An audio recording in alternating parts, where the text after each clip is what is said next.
আজকের ওই মাদ্রাসা ওই বৃহৎ পরিশ্রম করা ওই মাদ্রাসা প্রতিষ্ঠান সবার আমাদের সাথে দ্বন্দ্ব ছিল।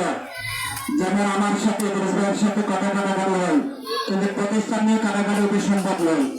এটা প্রতিষ্ঠান নিয়ে আমি সবাইকে অনুরোধ করবো, আমাদের প্রতিষ্ঠানকে নিয়ে কোনো দ্বন্দ্ব বিলম্ব করবেন না। এটা হচ্ছে প্রতিষ্ঠান, এই প্রতিষ্ঠান কিভাবে মেরামত করবে, কিভাবে পরিচালনা করবে, এটা আপনারা বুদ্ধি পরামর্শ দেবেন আমাদেরকে। আমরা অতি শীঘ্রই আমরা চাই এই মাদ্রাসাকে 3 নম্বর ছেড়ে চলে যাওয়ার জন্য।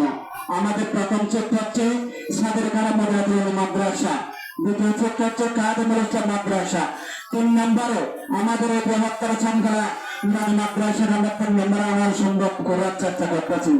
কিন্তু আপনাদের সহায়তার প্রয়োজন, আপনাদের বুদ্ধির প্রয়োজন, আপনাদের আমাদের পরামর্শ প্রয়োজন।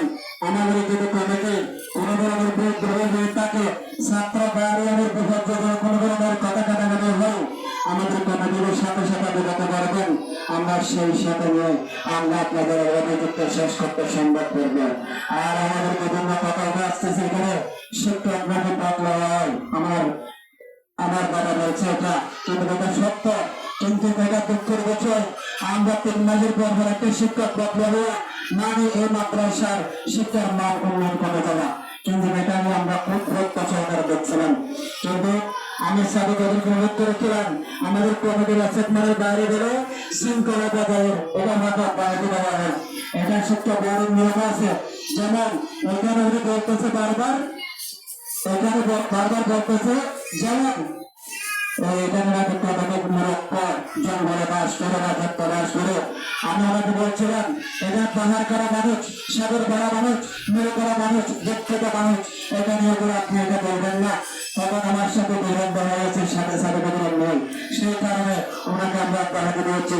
আমরা একজন শিক্ষক, ওনার চেয়ে আরো উন্নত মানের শিক্ষক আমরা মহেশখালী দেখে গেছি, কিন্তু আরেকটা শিক্ষক আমরা রেখেছি। পরবর্তীতে জানুয়ারি মাস পর্যন্ত আমরা কত শিক্ষক কমিটি বাস্তবায়ন করার চেষ্টা করবো। এরপরে আপনাদের পরামর্শে আপনাদের পরামর্শ ক্রমে আমরা জানুয়ারি মাস থেকে আমরা আবার অ্যাসাইনমেন্ট তৈরি করবো। এবার আমার বন্ধু, আমার এই প্রতিষ্ঠান নিয়ে কোনো বিরোধ নেই, এই প্রতিষ্ঠান মাদ্রাসা মসজিদ নিয়ে কারো বিরোধ নেই। আমার শুধু বিরোধ থাকতে পারে, প্রতিষ্ঠান নিয়ে কোনো বিরোধ থাকতে পারে না। এটা কোনো অত্যাচার ব্যাপার নয়, এটা কোনো হাজার শুরু করছিল না, তুমি থাকবে না প্রতিষ্ঠান নিয়ে বিরোধ করা। কিন্তু আমি অনুরোধ করবো আমাদের শিক্ষক প্রতিষ্ঠান, আমাদের শিক্ষক ছাত্র ছাত্রীদের অভিভাবকদের অনুরোধ করবো আমাদের ডাক্তার যেমন আজকে কথা বলার সুযোগ করে দিয়েছে, সেজন্য বলতে হচ্ছে। প্রতি মাসে আমাদের টাকা হয়তো 14,000 করে, আমাদের শিক্ষকদের কথা আছে প্রায় 24,000 হইবে। আমরা কিভাবে শোধ করবো?